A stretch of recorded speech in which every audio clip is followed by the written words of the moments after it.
Професорот и поранешен министер за финансии од редовите на ВМРО ДПМН Трајко Славески и изборот на Силјановска Давкова за гувернер на Народната банка потврдуваат од кабинетот на претседателката. Силјановска го направи конечниот избор за прв човек на најважната финансиска институција во државата по попладневните консултации со премиерот Мицкоски.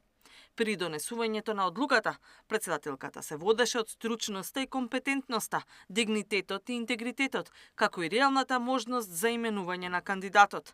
Би сакале да потенцираме дека изборот беше тежок со оглед на докажаниот квалитет на сите кандидати, соопшти од Силјановска Давкова. Индиректно кандидатурата ја потврди и самиот Славески, кој веднаш по информацијата дека предлогот е стасан во парламентот, на платформата X објави фотографии од книгата кога претседателот повикува разговори со креаторите на економските политики и коментар: професионалците никогаш не импровизираат. Славески во моментов е претседател на Советот на град Скопје. Зад себе има богата академска и политичка кариера. Иако има партиско искуство, Силјановска веќе коментираше дека нема законска пречка политичар да биде избран за гувернер. Законот не дозволува додека сте на функција, така вели членот, додека сте на функција, да знаете дека функцијата е инкомпатибилна со партиско членство. Така вели.